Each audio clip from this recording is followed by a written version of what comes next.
بسم اللہ الرحمن الرحیم۔ السلام علیکم دوسرے پروگرام دیکھنے والے اور سننے والوں کو سیاسی تصویر تبصروں کے ساتھ میں آپ کی خدمت میں حاضر ہوں۔ گائز، آج بات کریں گے بڑی امپورٹنٹ نیوز ہے۔ ویسے تو میں امپورٹنٹ نیوز جو ہے وہ ہر وہ ولاگ میں لاتا ہوں آپ کے لیے، لیکن یہ بھی بہت زیادہ اہم امپورٹنٹ نیوز ہے۔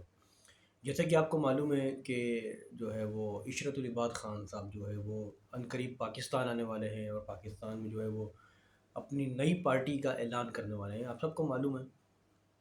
اب اس نئی پارٹی میں جو ہے وہ بہت سارے جو ایم کیو ایم کے سابق رہنما ہیں، بہت سارے شامل ہیں جی۔ مثال کے طور پہ بابر غوری، اور اس کے علاوہ پھر ڈاکٹر صغیر احمد، اس کے علاوہ پھر سننے میں آ رہا ہے کہ وسیم اختر صاحب بھی شامل ہے جو سابق کراچی کے میئر رہ چکے ہیں۔ اس کے علاوہ پھر اللہ کا بھلا کرے بہت سارے رہنما ہیں، میں صحیح طرح میں نام بھی صحیح طرح نہیں جاتا، لیکن یہ ہے کہ ذہن میں نہیں آ رہا کون کون ہے، لیکن یہ ہے کہ بتایا یہ جا رہا ہے کہ ایک گرینڈ پارٹی کے نام سے جو ہے یہ گرینڈ پارٹی بن کے جو ہے وہ یہ پاکستان میں اتریں گے۔ اب ہم نے یہ دیکھا کہ ایک دن پہلے جو ہے وہ لندن میں جو ہے M Q M Altaf Hussain کی جو ہے صاحب کی جو ایم کیو ایم لندن جو ہے، اور ندیم اپنا میرے کا نام بھول گیا، سوری، مصطفیٰ عزیز آبادی کے سربراہی میں ایک پریس کانفرنس ہوئی ہے، اور اس میں جو ہے مصطفیٰ عزیز آبادی نے جو ہے وہ کافی کڑی تنقید کا نشانہ بنایا ہے عشرت العباد کی پارٹی کو، اور یہ کہا ہے کہ جس طرح پہلے مصطفیٰ کمال ٹولہ جو ہے وہ پاکستان میں آیا اور اس نے جو ہے نئی پارٹی کا اعلان کیا، اور وہ ناکام ہوتا چلا گیا، آخر کار دوبارہ سے وہ ایم کیو ایم پاکستان میں شامل ہو گیا، اسی طرح اب عشرت العباد کا ٹولہ بھی جو ہے وہ پاکستان میں آئے گا اور وہ نئی پارٹی کا اعلان کرے گا۔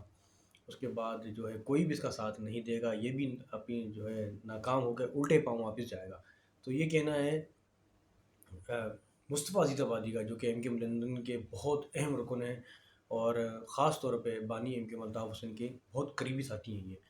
تو اس کے علاوہ پھر ندیم نصرت کا بھی سننے میں آ رہا ہے کہ جو سابق جو ہے وہ رکن رہ چکے ہیں ایم کیو ایم کے، بڑے خاص ہیں جو کہ لندن میں رہتے ہیں، تو وہ بھی جو ہے وہ عشرت العباد خان کے ساتھ ہوں گے، بظاہر یہ سننے میں آ رہا ہے۔ تو دیکھو گائز کیا ہوتا ہے کہ اونٹنی کس کروٹ بیٹھتی ہے۔ جیسا کہ آپ نے خود بھی دیکھا کہ ایم کیو ایم ایک گرینڈ پارٹی تھی کسی زمانے میں کراچی میں، اور اس الطاف حسین صاحب کی توتی بولتی تھی کراچی کے اندر۔ اس کے بعد جب 22 اگست کا معاملہ پیش آیا تو اس کے بعد پھر سب کو معلوم ہے گرفتاریاں ہوئیں اور پارٹی کے ٹکڑے ہو گئے، کوئی پارٹی کدھر چلے گئی، کوئی پارٹی کدھر چلی گئی۔ تو اس کے بعد سے در چوک در پہ ہم دیکھتے آ رہے ہیں کہ اس پارٹی کے بہت سارے جو ہے وہ ٹکڑے ہوئے، M Q P S P بن گئی، پھر ایم کیو پاکستان بن گئی، پھر جو ہے وہ ایک سننے میں آ رہا تھا ندیم نصرت بھی ایک پارٹی بنا رہے تھے، وہ بننے والی تھی، ایم کیو لندن وہ الگ بن گئی، بہرحال یہ کہ ٹکڑے ہو گئے۔ اب عشرت العباد کی بار یہ ہے کہ وہ بھی جو اب پاکستان میں آنے والے ہیں اور نئی پارٹی کا اپنا اعلان کرنے والے ہیں۔ کہ یہ تو چلتا ہی رہے گا۔